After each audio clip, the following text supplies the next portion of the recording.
Hello everyone, I'm Brian. Welcome back. Let's go ahead and continue with part 2. Then offerings, the sensory offerings. O holy refuge protectors, O venerable gurus together with your entourage, we present you with the ocean of clouds of various offerings. From expansive, well-fashioned vessels, radiant and precious, flow gently forth the four streams of purifying water. So, from vast vessels that are well-fashioned, beautifully made, with a lot of jewels and radiant, comes four streams of purifying nectars, water. The next offering you make is beautiful flowers and trees and blossom with bouquet of garlands, exquisitely arranged, fill the earth and the sky. The earth and the sky. So flowers, not just what you see here. You multiply it. That it's beautiful flowers and bouquets and garlands and beautiful trees fill up the space you offer to the Buddhas. What you have here represents what you're visualizing. The heavens billow with blue summer clouds of his lazulite smoke from sweet, fragrant incense. The heavens billow with blue summer clouds of lazulite smoke with sweet, fragrant incense. You offer incense to the Buddhas. So the incense are billowing like a blue summer cloud. And it's a beautiful, beautiful, fragrant, sweet smells you offer to your Guru. And then lights from the sun and the moon. Glittering jewels, diamonds, emeralds, all that. And scores of flaming lamps, frolicking joyfully, dispel the darkness of 1,000 million billion worlds. So you're offering your Guru light. And the light is as bright and as big, you visualize as the sun, the moon, and glittering jewels and the stars. You offer to your Gurus. So offering light to the Gurus and incense every day is very important. Vast seas of scented water imbued with fragrances of saffron, sandalwood, and camphor swirl out to the horizon. You offer drinking water, washing of the feet. Why in offerings we wash the feet? That is Indian culture based, which is applicable.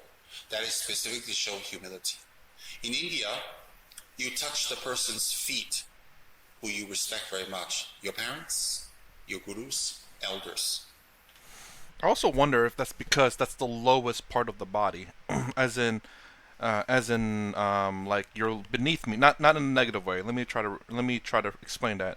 As in, you're touching my feet because it's a show of respect, as in that you are bowing down to whoever it is that you're doing that to. But again, if I'm wrong, let me know. I mean, and again, it's not in a negative way, like as in you're my superior. Well, I mean, well, your guru is, I would assume, is your superior in a way, as in he is your mentor, and a teacher is superior to the student because the teacher knows and the student is learning. Again, don't think of it as a negative way though, because obviously a lot of it's not like it's a master, not but it's a master and student as opposed to a master and slave. There's the difference right there. Excuse me. But it's kind of like, and what he talked about humility, because it means that you're willing to touch the dirtiest part of the person, I assume, meaning that you're not above, I guess, touching something dirty, I suppose, because obviously I think they probably walked on bare feet sometimes, or the feet is very much exposed to the ground, even if they're wearing sandals and stuff.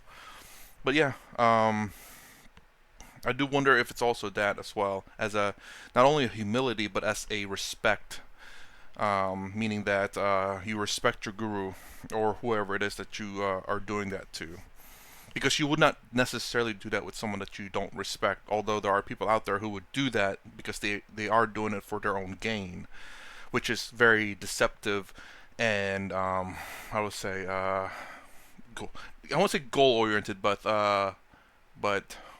they're looking for a return, and they want the specific return. They're willing to do anything to get what they want, not because it's something that will help them out in the sense of something spiritual, but to help them out in terms of finance or some type of material gain. So let me know. Again, don't think of it as a negative way because you can think of it both ways, and most of the time it's always negative, but not in this case. Because you bow down to your leader, to your master, as in your, not that you're a slave, but that they're your superior in terms of whatever they're teaching you, like a guru teacher or your swords master or whatever it is that you are learning from. Let me know. You don't touch the feet of persons that are below you or your same level. Oh well, So in India, you'll see a lot let me rewind that. you respect very much your parents, your gurus, elders. You don't touch the feet of persons that are below you or your same level. So in India, you'll see a lot of times that the children will go home, they'll do this immediately, and then they do this. It's to bring the blessing of the parents from their feet to their bodies, speech, and mind. They do that to the gurus. So in India, what they do to the great gurus to show great respect, earn merit, and humility, and to say, please give us teachings, is they wash the guru's feet. Okay. They take the feet of the guru. It's not literally soap and detergent. They take saffron water with camphor, and they wash the guru's feet clean and well with beautiful vessels and with flowers and garlands, and they dry it and they scatter flowers, and then they take the guru's feet and put it on their head, and they request for teachings. Okay, I didn't know about that last part. So I guess I did guess right. I thought he was going to end right there. But yeah, it's usually but it's really weird to say that you don't touch the feet of someone that's below you. That seems a bit odd. But I guess that's kind of a I don't know. It's I don't know if social status would be the right word, but again, it's much like any kind of institution in which there is a teacher, master, or um, well, I don't know if guru and swamis are that, but just master or teacher interchangeably, and the students are supposed to respect the teacher master because they're the one that's taking their time to teach you whatever it is that you want to learn. Otherwise, if you don't respect your master, why are you even there in the first place to learn from them? So you show them respect, and then it's not necessarily that they're disrespecting you when they don't do that to you, but it's the sheer fact that they've also went through that, and they've earned their right to have, I guess, in a sense, to have that done to them because they've learned and they're teaching.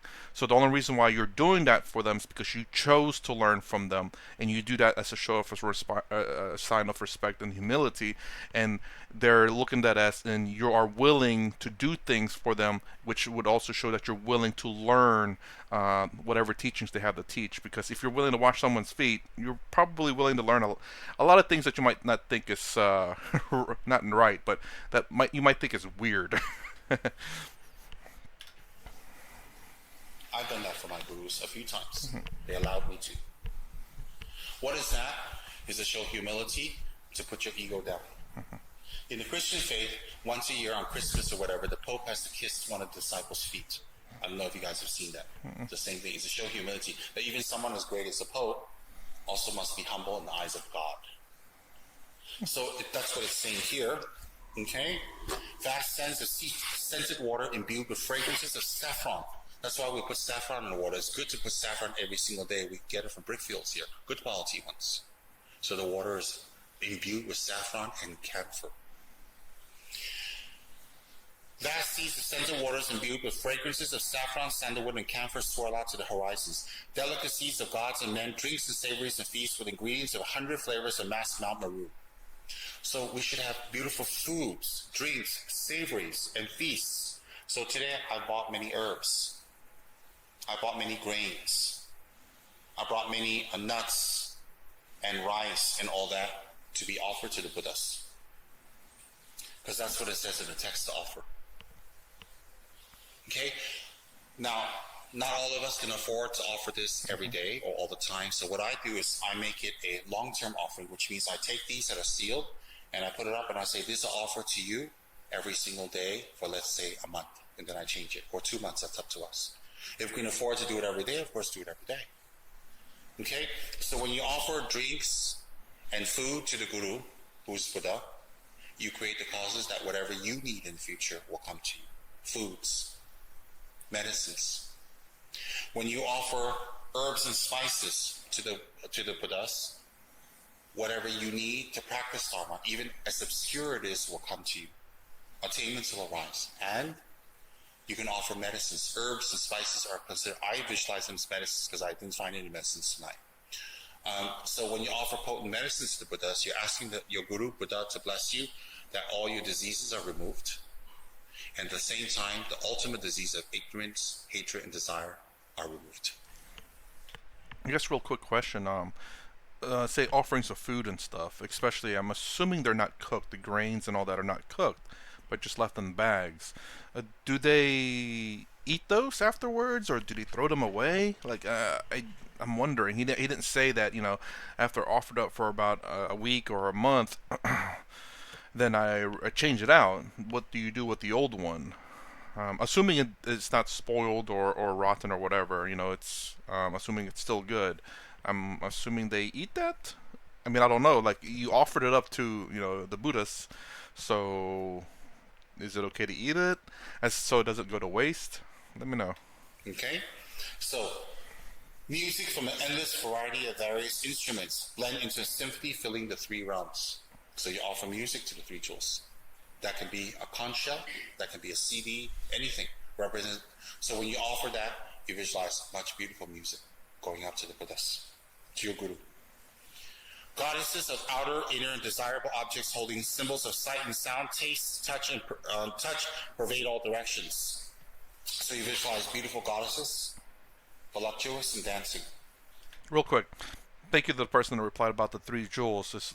It is the Buddha, his teachings, and I can't remember the last one. I was thinking about it, but at least I do know what it means now. It's not. I don't believe it's actual jewels, but perhaps representations of the Buddha, the teachings, and Dharma. That's the other one. So Buddha, teachings, and Dharma, I believe. Are the three jewels. I don't know if there's actual jewels there still to represent the Buddha, the Dharma, and the teachings, but I guess that's what he's saying. And I think he even still said that you still get the best jewels, I believe, for it. And swaying. They have very rounded hips, very full bosoms. There are different colors representing different types of aggregates. Some are holding up mirrors. Some are holding up flutes. Some are holding up food. Some are holding up a butter lamp. Some are holding up incense. They're holding various things, and they're surrounding. So this is a good practice because we usually are attracted to beautiful goddesses, and we want to do things with the goddesses. So by offering up to the Buddha, we create the karma not to be attracted or attached by lust. That is why you offer beautiful goddesses up to the Buddhas or to your Guru to destroy your attachment. All right? Then some people might think, but I've never been attracted to goddesses. It's more gods. Well, it's the same thing. If you offer beautiful goddesses, the point is to destroy lust. So if you create the karma to destroy lust, you destroy lust. So if you're attracted to a loaf of bread, you won't be attracted in the future.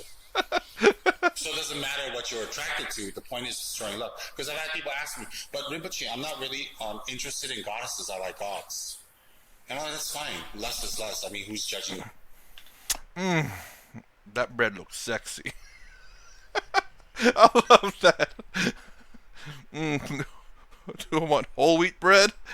Or do I want white bread? Oh man, I like that. That is kind of interesting. So,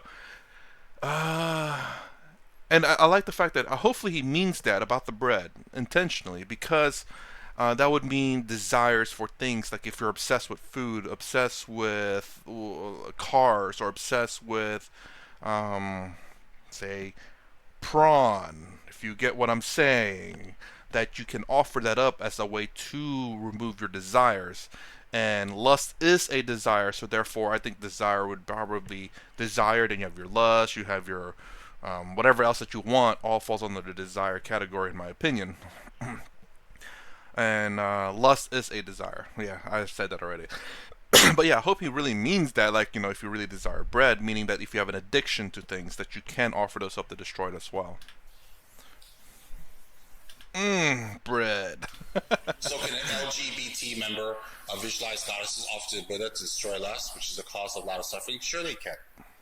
Because the purpose of the offering is to destroy lust. Everybody understand? So you visualize beautiful goddesses with beautiful long silky hair. just incredible visages like moons with gorgeous ornaments, voluptuous bodies, beautiful bosoms, and rounded hips. That's what it describes. And wearing celestial clothes and dancing, swaying. For anybody, that would be extremely seductive. Dancing and swaying. You offer that to the Buddhas and to your guru. Of course, your guru and the Buddhas will not be swayed or attracted in any way, but they receive it as an offering. Okay? To you, O refuge protector, treasure of compassion, eminent and supreme field of merit, we present with you faith. Mount Meru and the 4 continents 1 billion times over. So you visualize the whole, all the mountains, all the lakes. You visualize all the stars, the sun and the moon. You visualize the universes. You visualize nature, the planet, everything wonderful. And you visualize that 1 billion times over, and you offer that to the Buddhas. Okay? The 7 royal emblems, the precious minor symbols and more, perfectly delightful environments and those dwelling within, and the garden treasure of all wishes of wealth and gods and men. So you offer the 7 royal emblems and the minor symbols and more. So that can be the 7 royal emblems and the 8 auspicious signs. When Buddha Shakyamuni gave his teaching, those signs appeared in the sky. They appeared because the gods created those signs. So therefore, in remembrance of Buddha Shakyamuni's first turning of the wheel, we have the 7 royal emblems and the 8 auspicious signs on our offerings as offerings to the Buddhas. Because why? The worldly gods manifested the 8 auspicious signs into physical form and the 7 royal emblems and offered them in the sky as an offering to Buddha for turning the first wheel of Dharma.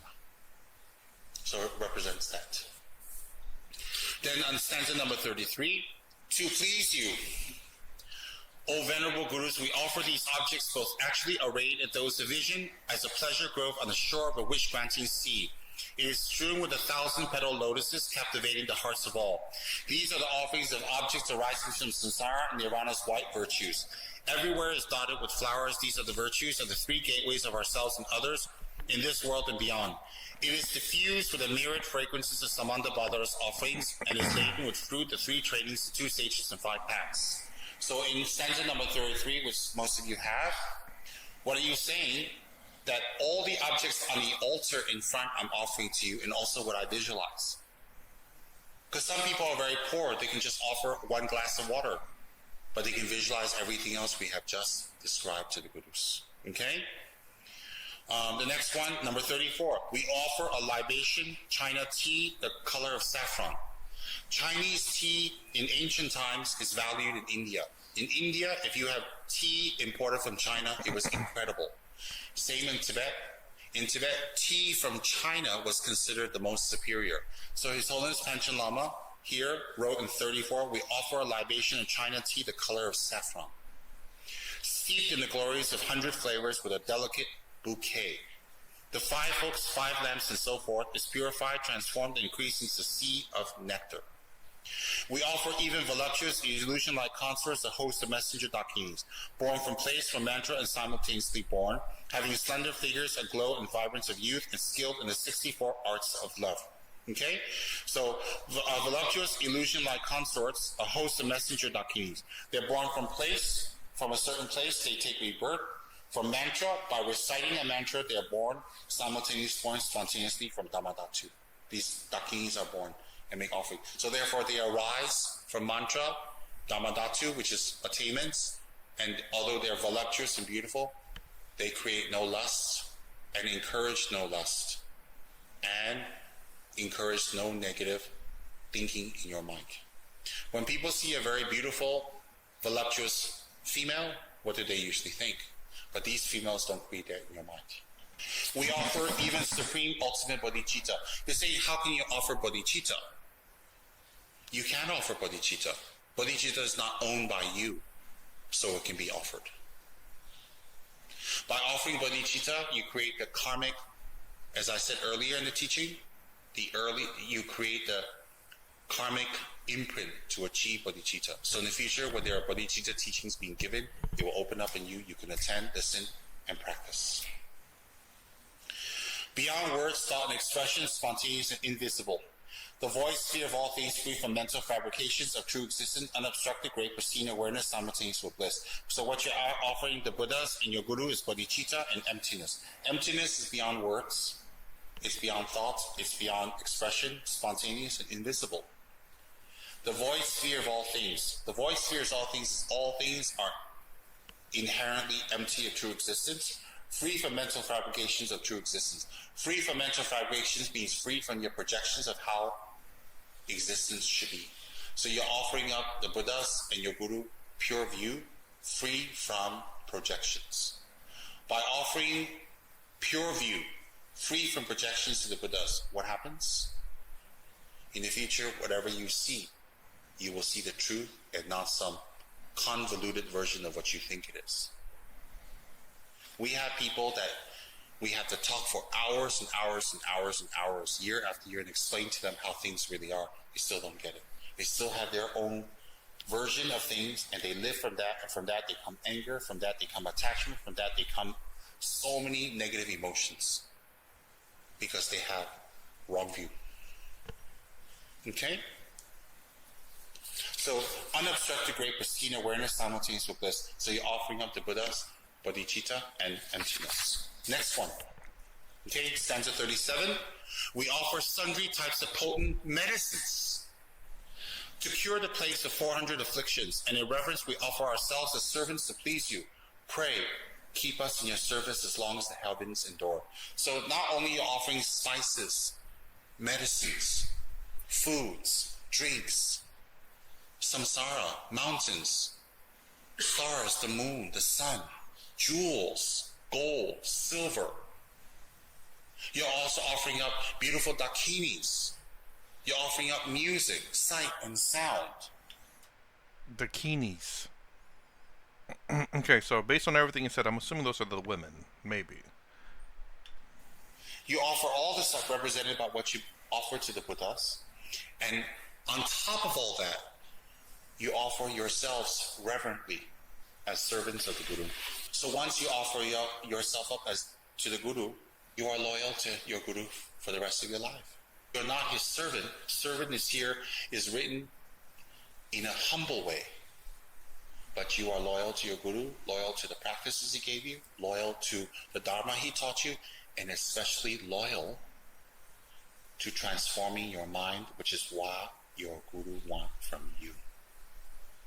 So you always practice the Dharma and transform your mind because you're loyal and you offered your Guru to be his servant. So if you're your Guru's servant, the best servitude is to transform your mind. If you transform your mind from negative qualities to good qualities, you are the greatest servant to your Guru. Because the best service you can offer your Guru is transformation. So once you offer yourself to your Guru, no matter what people say, no matter how they threaten you, how they attack you, how they criticize you, how they tell you your Guru is a loser or bad or whatever, it doesn't deter you at all. Because when you offer yourself from your own free will after examining and firmly. It tells you your qualities. If you change your mind because other people tell you bad things about your Guru or your practice, it shows who you are. It doesn't show who your Guru is, it shows who you are. Very clear, all right? So, stanza number 38, do you have that? Before the eyes of those having... Real quick with what he said there. I will say this again, because remember Lakani, Sadhguru, and Acharya Prashant, I believe, saying this that there's a lot of people out there who are pretending to be gurus, swamis, and you have to be very careful. So when you do find a genuine guru, swami, then you devote yourself to them. But it's really weird to say that they have to prove themselves because obviously you also do have to. But again, all throughout the entire world, there's always going to be scammers, no matter what. So I just hope you find a legitimate person and that what they're teaching you is legitimate and what they're trying to do for you is legitimate. I don't know how bad the fake gurus and swamis are in anywhere in the world, but obviously mostly India because that's where it's mostly at. I generally don't know how bad it is. I know they said it. I know there's been a few people, but I've never really seen it. But then again, I guess it's not really talked about because it's not too big of a deal, I guess. Perhaps whenever a big one, someone gets to the very top and then they are revealed to be a scammer, it will show. But small time scammers are discovered probably almost all the time. Well, not all the time, but they're discovered, and but they're never really make the news just because they're not big enough for that.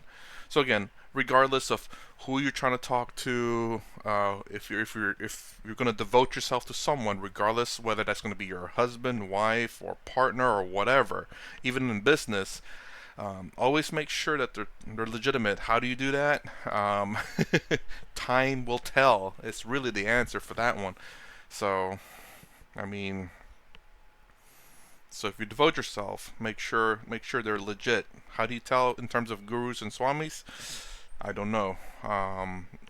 The biggest thing I will say this though is that again, this always how do I say alerts me. My suspicions comes up when they try to sell you a lot of stuff, when they want your money, when they want things from you that are valuable like gold or silver, and when they really push that. That's always been kind of the fishy because you look at what do you call it? I mean, it's really weird. In churches in America, there are some mega churches. Like, they make a lot of money. And the weirdest thing is that it's all donations. Um, but again, be wary, because again, scammers comes in all skin colors, all sexes, and all heights and all sizes. So no matter where you're at in the world, just be wary of that. Make sure that you trust them and that they've earned your trust. Um, this is the reason why I kind of like Advaita Vedanta because it it doesn't tell you like you have to do offerings or anything like that. Although I think there are some, maybe I just haven't gotten to it yet. But again, regardless of whatever it is that you're following, I just genuinely hope that it's legitimate. And if it's helping you out, then it's clearly helping you out. you know. But yeah, again, there's scammers everywhere. Um, I just hope that no one ever scams you. Have I been scammed? Yes, I have. Not in the same way though. It's a little bit different. I've been scammed by quote unquote friendship.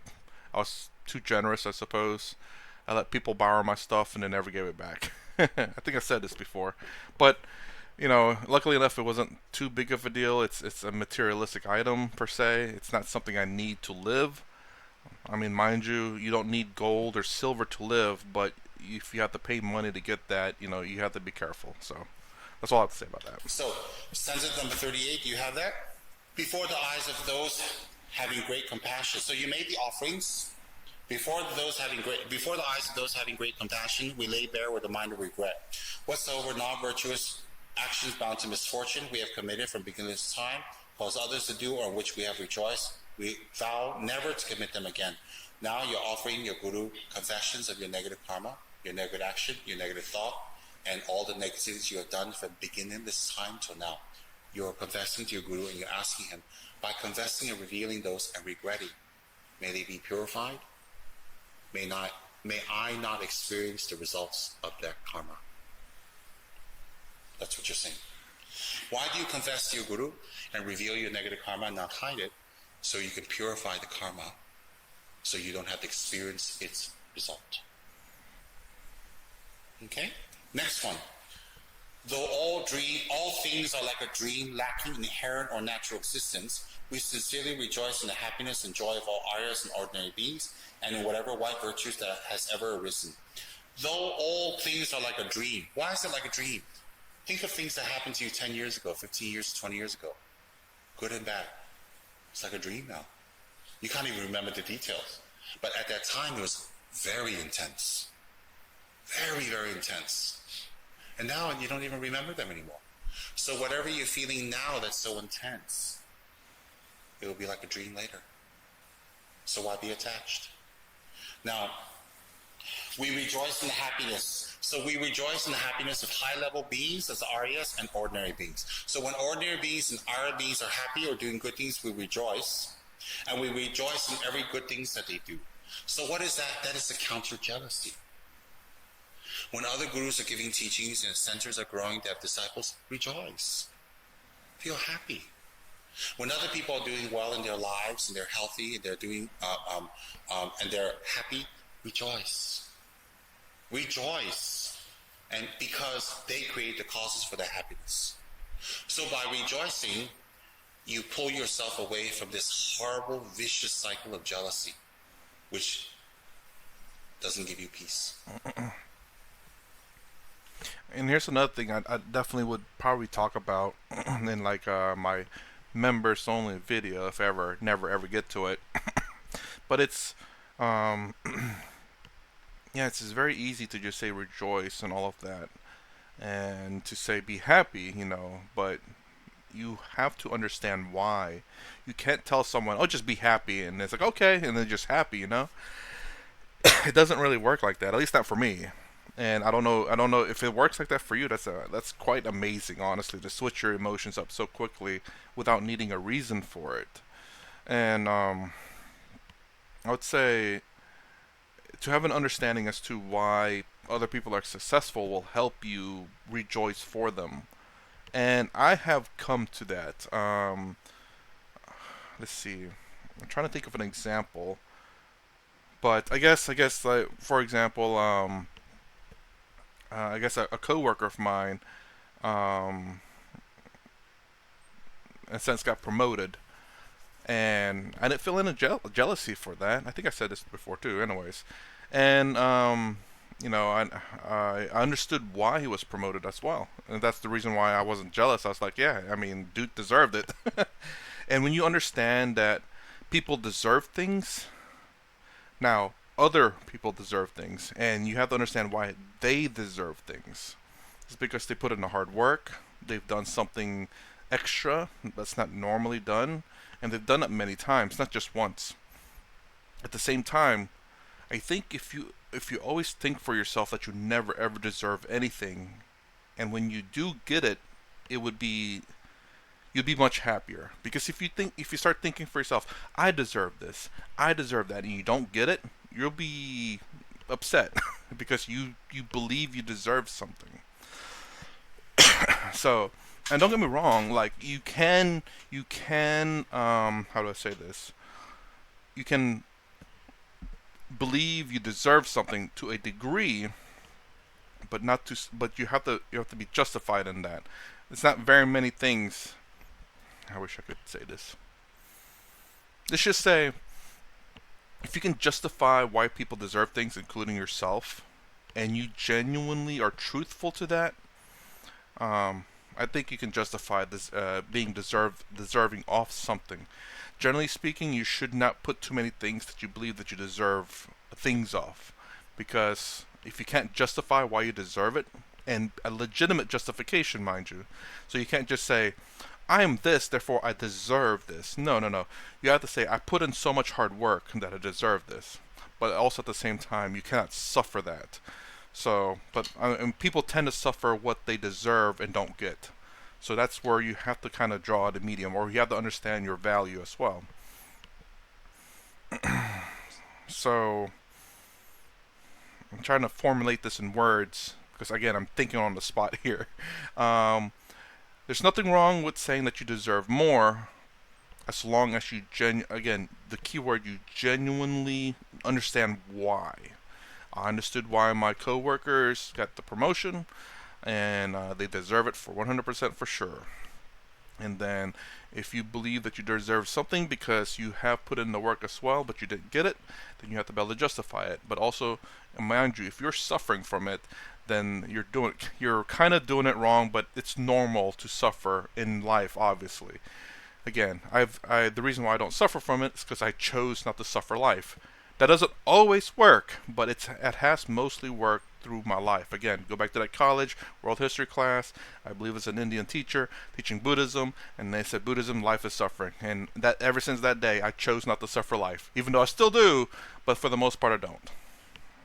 It's helped by offering this verse to your Guru and the Buddha. You create the karma that you will remove energy of jealousy. So your mind will be at peace. Okay, the next one. We ask that the rays of vast and profound Dharma fall from 100,000 clouds billowing with sublime wisdom and loving compassion to nurture, sustain, and propagate a garden of moonflowers for the benefit of bliss of those limitless beings.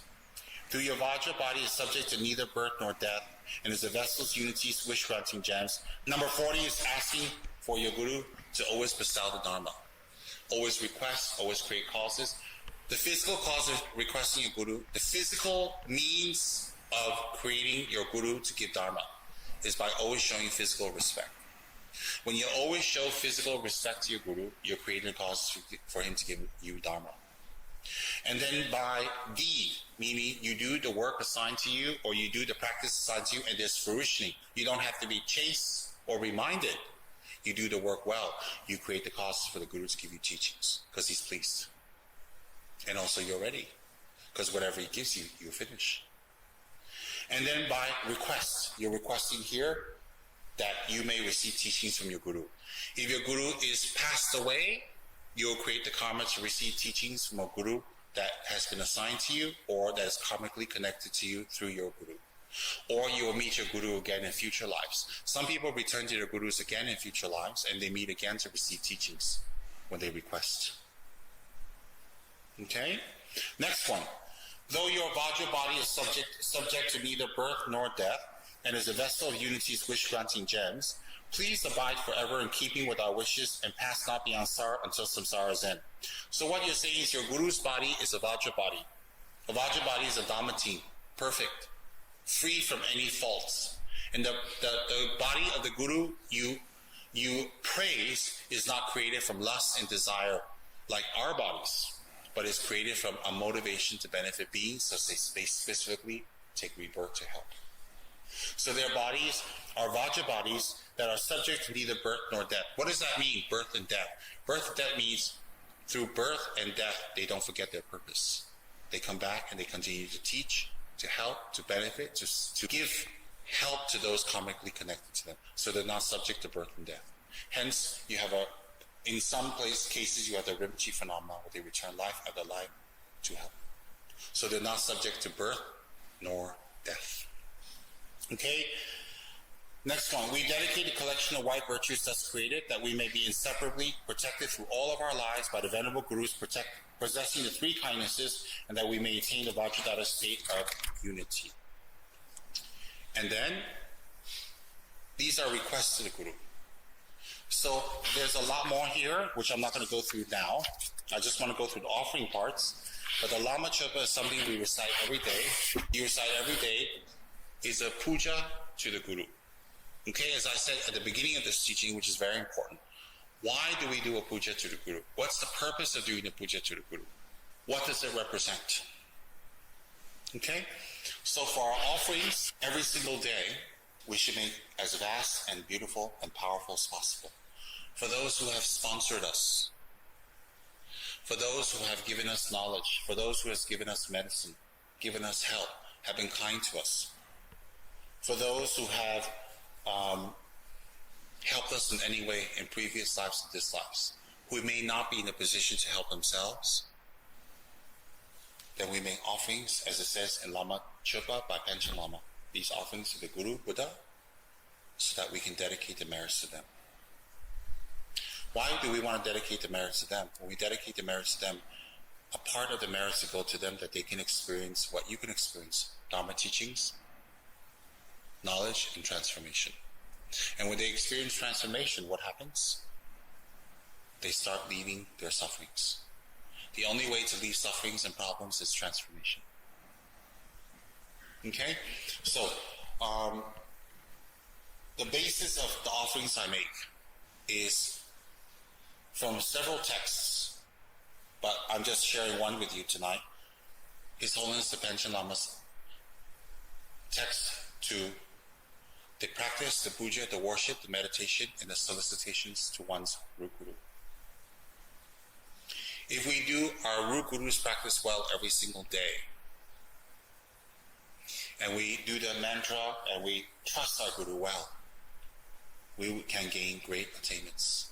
It's according to Vajradhara, great attainments. Definitely we can. Okay. So we talked about part one, which is the visualization of the guru, and then part two, which is the offerings. Again, very interesting. So I don't like. I guess my question would be like, are other Buddhism traditions like this as well, with the visualization of the Buddha and offerings as well? Because again, even though in that college class we learned a little bit about Buddhism, it was mostly about the four pillars, I believe, and again, it's a long time ago, and the one thing that stuck with me was life is suffering. Again, that really, really changed my way of thinking about things. And then obviously by getting into this, it helped me a lot more. It's really pushed me forward into more less suffering. It's pushed me to lesser sufferings. It's pushed me to have less sufferings in my life. There we go. I think that's the right phrase for it. Because while I chose not to suffer life, however, I didn't know who I was in some sense. Obviously, the ego is very much prominent in normal people's lives, and it's very much how we identify. But when you start really thinking about who you are, or who is this person that's talking, or accepting or making decisions, I don't know for my own personal perspective for this one. Like, what is this thing that's saying yes and no? That's deciding. And I mean, even if you think this atma is something that's unaffected by emotions and feelings, to me it has some form of intelligence. And what I mean by this is that, well, I don't know. Again, thinking on the spot here, trying to understand my own thoughts. Here, let me just spit it out. I don't know if it's right or wrong, but this is how I kind of feel at the moment until I think about it more. But it feels like this atma, right? This consciousness in our head is intelligent in the sense that it can make decisions for us. As in, it makes the decision, it chooses. But what it does is that it's like let's go pretend here, and then I'm in the brain, and there's my memories. I just there's my memories. Not the video, but there's my memories. There's my emotion. There's my whatever other stuff I need, and maybe more things all around me. And what happens is if I think to myself, ooh, that looks pretty. Like obviously the me, the consciousness is looking through the eyes as well, and the brain is just like pulling up like you're in a cockpit with a whole bunch of visualizations, and your mind's like, oh, this looks really cool, and you're like, I don't know. This is really really fancy, and then your emotions like, oh, it will make me happy if I buy it. It's like, yeah, no. That's the way it kind of feels like at the moment. Like your brain is an organism that will tell you things that will say, "Oh, it'll make me feel good. I want this." It's like, and you're like, "Yeah, but I don't need it." And he's like, "Yeah, but I want it." And then he's like, "Okay, we'll get it," or "No, we don't want it," kind of deal. It almost feels like that because obviously we're in control of ourselves.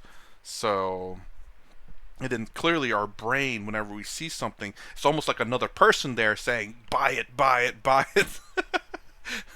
It's like, yeah, this will make you this will make you happy. So it's like there's two people in the mind. And there's yourself, which is intelligent and understand things. And then there's the brain, which has all the emotions and thoughts and memories in it. That's like popping up like a pop up, Then you're sitting there, it's like, yeah, yeah, no, and like your emotions, like, oh yeah, it's gonna make you feel this way, it makes you feel this way, it makes you feel this way, and it just keeps popping up, and you're like, okay, okay. I don't know, it's just something that seems like that. Again, but if you really dig deep down, that you understand that this decision making doesn't have any emotions or anything. It's literally just nothing but, again, awareness. I do separate awareness and consciousness a little bit, because consciousness, how do I say this, doesn't necessarily have to be aware of anything. It can still be conscious, like someone who's unconscious but is conscious and aware of nothing. But when I say awareness, I'm more along the lines of being aware of the external world. So I guess I need to differentiate that so it doesn't get confusing, because consciousness and awareness are usually interchangeable in terms of Advaita Vedanta. So just being aware of, not awareness, but just being aware of things. Anyways, I guess I should stop there. I'm probably going a little bit off topic there. So that's my reaction to Lama Chopa, part 2 of 2. If you like my content, please consider subscribing, thumbs up, thumbs down, down below. Thanks for watching. I'll see you in the next vid.